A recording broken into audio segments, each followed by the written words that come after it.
What's up, guys? Um, Camtasia did not record my voice when I tried to do this the first time, so I'm gonna try and commentate over it while watching the video. So if I'm off a little, my fault. But yeah, I'm gonna try and do that. So as I'm going along teaching you this, I am gonna talk about a couple other things along with the tutorial. But anyway, I was asked to do this by someone, but it is not my orb. I did not create it myself. Robot showed it to me originally. It's not like of my doing or anything. So yeah, I just wanted to get that out of the way. So don't come to me and be like, oh, you didn't invent that. Like, obviously I did not. I just changed it and made it how I think looks good, and I'm showing my friends, my subscribers, how it's done. So basically, coming up here, I'm gonna create a new canvas or document, whatever you want to call it, and it's just gonna be 500 pixels by 500 pixels. I personally named mine tutorial orb. You can name yours whatever you want. It doesn't matter. But yeah, make sure you remember so when you go back to find it, you'll know what it's called. But 500 pixels by 500 pixels, RGB color, 72 resolution, all that. And then white on the background contents. Make sure it's on RGB color because it changes a lot. Because if it's on grayscale, it makes everything just completely gray. And I know it's ironic my orb is actually gray, but that's not the... Anyway, go up to your marquee tool and create a new layer. Or do it whatever way you want. Draw out like a nice, you know, that size orb. However, yeah, move it to the center. And there's actually a nice way to do that. You just hit... Oh, you gotta fill it with a color first. My fault. Yeah, you fill it with a color, and I'm gonna do foreground color, pretty much. You can click color and click whatever color you want, but I'm gonna do black. Control D to deselect, and but yeah, you fill it with that, and yeah, eventually you're gonna make a new layer, and draw out another circle. Make sure you're holding Shift when you draw it out. That's what makes it perfectly round. So yeah, make sure you do that. Draw it out, make it perfectly round. You want like a pretty decent sized gap in between.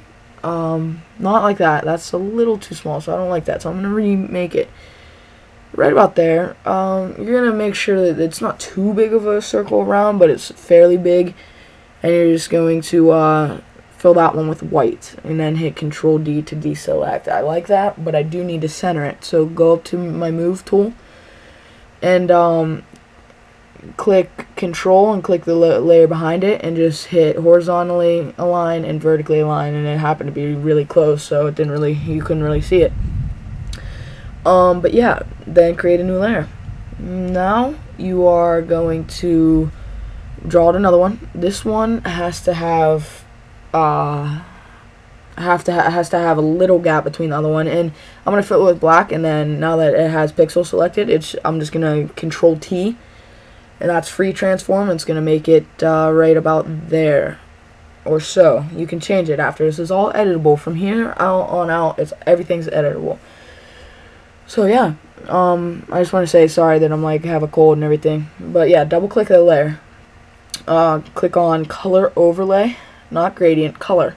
Click on the color thing up there and type in where it says number, where the number sign is. Type in 37, 37, 37. That's just going to give it like a nice gray color. Then you want to click on bevel and emboss. Depth is going to go up to 1000, size to 250. So just max everything out. And that's it for bevel and emboss. Go to outer glow. Yeah, go to outer glow. Black to transparent. So once you have it black to transparent, you're going to go to inner shadow. Black multiply 75, which is, you know, just that's how it is. Drop shadow normal. Just click on drop shadow and then go to your next layer, the middle one. You're going to go to color overlay again. This time it's 16, 16, 16 when you go over to that color thing. I mean, you could search around for a nice color. You can change all the colors, whatever. Up to you. But yeah, I'm gonna go with that. Then put on a satin. And here's a big thing: you gotta go down to contour and go to the second one. So, cause that actually does change a lot. Make sure invert is checked, cause if it's not checked, it's gonna look a lot different. Actually, see right there. So you want it to be on invert. And then inner shadow normal. Just leave it like that. That gives it a little darker. Click on your top layer and go to gradient overlay. Now you're going to click on your first color. Click on it again, and then gradient overlay 55555, 6 5s. I don't know how many I just said, but whatever. 55555. Then 00000 on the next one. 6 zeros, whatever. You know it's black, hopefully. Click OK. And then radial on the style. And you do not want to hit reverse. You don't want to hit reverse, but you do want to no reverse, but you do want to up the scale a tiny bit, maybe to 115. Really doesn't matter. It's up to you at this point. I'm just showing you how I make it. So yeah, I think that's it on, what is that, gradient overlay, bevel and emboss. Now you're going to take the depth to 32, the size to 76. Highlight mode, just like a nice whitish, you know, and then you're going to go over to your inner glow. Change it to black to transparent, I believe. Yeah, black to transparent. Outer glow, 40, 40, 40, 40. You're going to type that in on the number little thing, you know. Inner shadow is going to be normal, so you're going to just click on inner shadow and leave it how it is. Anytime I say normal, that's what I mean. So yeah, that's it on the orbs. That's pretty much like your basic orb, but you can change the color, as I'm going to do right here. You can change anything you want, and you know, just change it around, change the color, change whatever, however you like it, whatever you think looks good. But yeah, this right here, I'm gonna change the outer orb, I believe. Nope, the inner part. Alright, so the inner part of the orb, change it to whatever color you want, and then you're gonna have to take like the depth maybe up a little bit. Not on the bevel and emboss, on the gradient overlay, you're going to take the depth up a little bit. Just so however you like, whatever looks good, so there's not like a little blue dot in the center, just so it fills up the thing, you know. Yeah, that's going to be that. Then, what you want to do is click OK. I hit cancel just because I wanted my gray, you know, and just so you know, this is quick. It's not supposed to be like the most greatest like orb perfectly made ever, you know, in the history of Earth. I just made it quickly. I like mine that I originally did, but obviously I can't recreate it perfectly. Okay, you're gonna make a new layer and click on your pen tool and pretty much just click around in like a cracky, I know that's not a word really, but just like a way that you want it to look. This is gonna be the crack in the orb, so to speak. Click and hold to drag out a nice curve, and then Alt, and that till that little arrow pops up, and click in the middle there, and it should just take that away. That's how you don't get a freaky little line out from I don't even know where. And just finish it off with a nice curve that goes along with the thing. Fill path. Click your color. You want it to be white.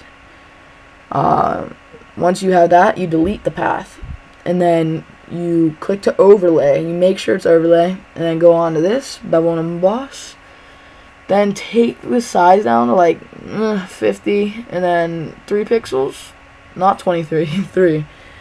I mean, really, like I said, this is all you, whatever you like. And then you're just gonna go to your eraser, 1 pixel on 100% hardness, and just erase however you like. Zoom in, make it real technical, make it a lot less technical, whatever you like.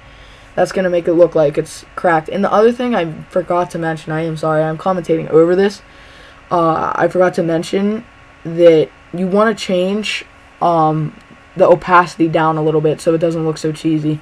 So change on that crack layer the opacity down a little bit.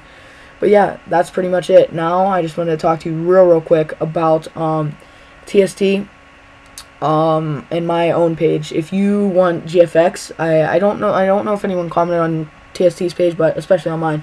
If you want GFX, don't leave a message. Or don't leave a message. Do not leave a comment. Or do both, whatever. But make sure I get an inbox on what you want, because I will probably not see it if you don't do that. So yeah, that's it for me. I hope you guys like it. I hope this helped. You want any more tutorials, inbox me, leave a comment, like it, favorite, thank you. I'm out. See you guys. Peace.